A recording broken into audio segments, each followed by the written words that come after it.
7 issues that break a relationship.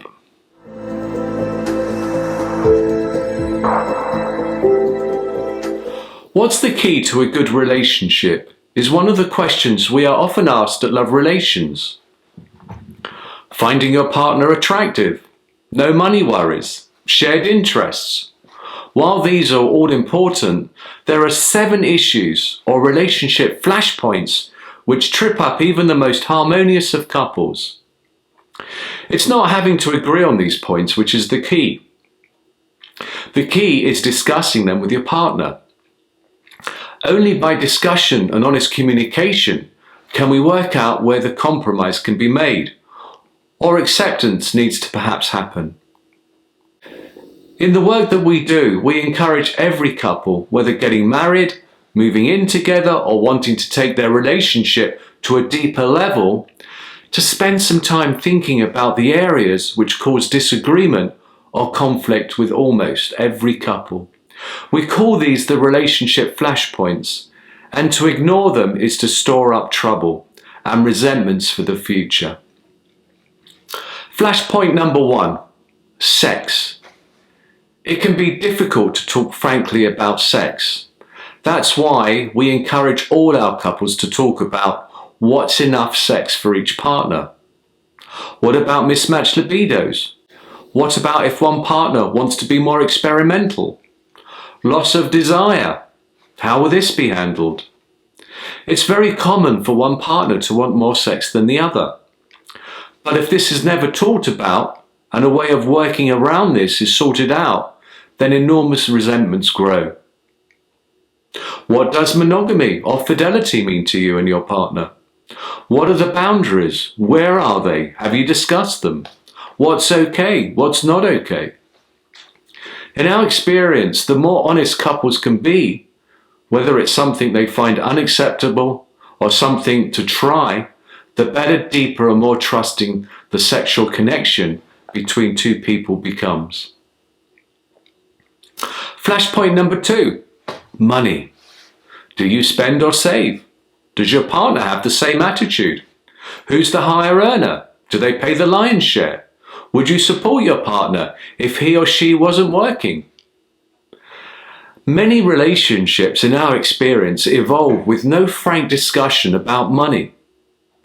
The day-to-day things, household bills, groceries, tend to fall on the shoulders of one partner with no real conversation. It's also attitudes towards money which a couple may wrongly assume their partner shares. If one partner believes in saving a chunk of income while the other enjoys spending what there is, huge difficulties can begin. Many couples can begin the discussions themselves, but seeing a couples therapist is a safe place where partners can speak honestly about their beliefs and wants. Flashpoint number 3, children. Are you secretly hoping he or she will come around to the idea? How many children do you want? Who will be the main carer? And how do you view each other's career development? What does being a good parent mean? Hundreds of questions arise when a couple begins to talk about children. Even if you both want a child, don't assume that parenting means the same thing to both of you.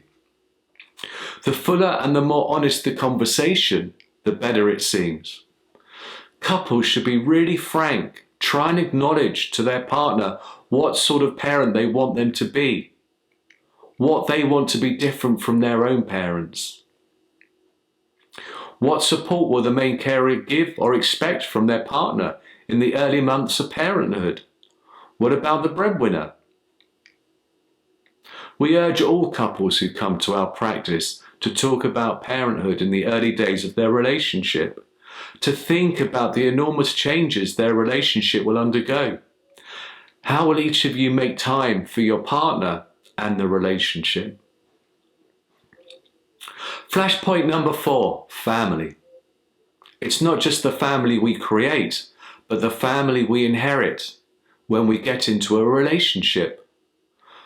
It's not unusual for one party to have a very different way of managing relationships with their own family to their partner.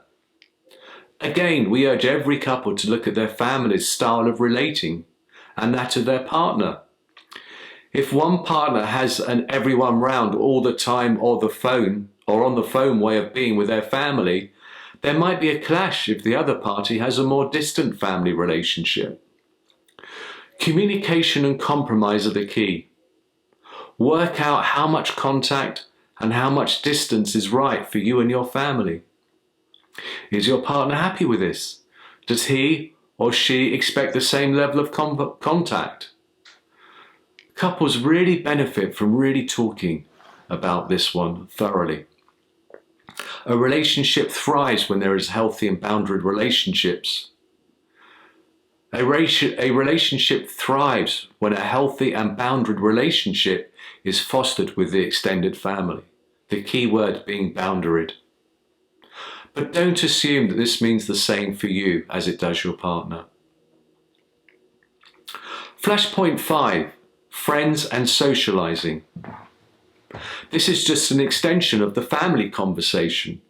Just as one partner may have more contact and more expectation of contact with their family, so they might want greater contact with friends, more nights out.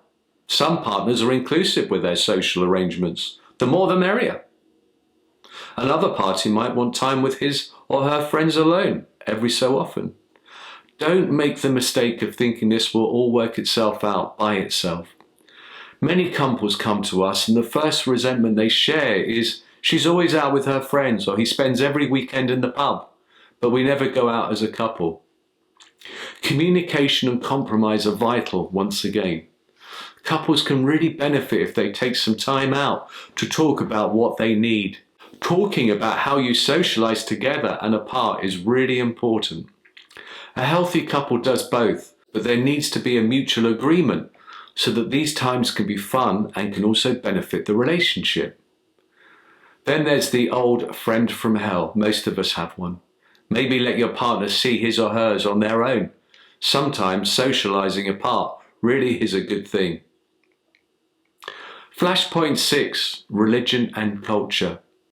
Whilst most of us these days would say, I'm not particularly religious, many of us have expectations around family festivals, Christmas, Easter, Diwali, Thanksgiving, Passover. Do we expect our partner to accompany us to the church, the mosque, the temple? Do we expect them to mark feast days or national days in the same way that we do? Even a secular family will have traditions around things like Christmas.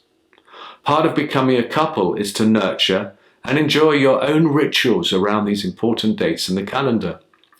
But for some people, these dates are unimportant. They see no need to buy presents, decorate the house, cook a special meal. Christmas, Yom Kippur, Diwali, Eid are the obvious times when celebrations and rituals occur. Are you happy incorporating your partner's way of doing things? Would you rather your family's routine were replicated? It's important to discuss this as your own relationship becomes deeper. How you and your partner mark or don't mark these dates can become an important foundation for your relationship. And have the gift discussion. If you like to choose and buy a lavish present, it might be difficult to understand that your partner sets no store by birthday or Christmas gifts. Huge amounts of resentment and disappointment can be avoided by having the discussion. And finally, the 7th flashpoint, styles of communicating, the fixer, the listener. If everything we do at Love Relations is predicated upon communication, then what if our fundamental styles of communication differ? What if one partner likes to talk and be listened to, and the other finds it hard to talk or likes to fix or come up with solutions? Each party can feel misunderstood at best and at worst, as though their partner doesn't care or is making a fuss. It's a huge generalization to say women want to talk and to receive understanding, whereas men want to go in and fix. However, there are some fundamental truths in this, and the way that men and women show up in relationship generally is different. And to ignore this puts our relationships in jeopardy. If we put aside the women want X and the men want Y idea, and just acknowledge different styles of communication, then real change can happen. We need to communicate about how we communicate. First of all, acknowledge your style of communication. Do you like to talk things through and be listened to? Do you notice you don't talk about what's bothering you? Do you avoid conflict or let things build and fester and then, bam, they explode? Do you need a lot of closeness when things get tough, or do you prefer space? Here are two opposing styles I would encourage each partner to think about. This is your core attachment style. Listening versus fixing, and closeness versus space. If we can identify our preferred way of relating and then understand which is our partner's, then effective communication can be much easier. Sometimes we need to ask a fixer to listen. Sometimes a closer person needs to give his or her partner space. But if we know ourselves and know our partners, then communication can begin to take a much deeper level.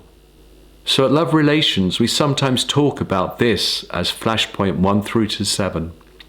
If couples can develop an understanding around their different communication styles, then they can start to look at the other flashpoints and be prepared to listen and to talk.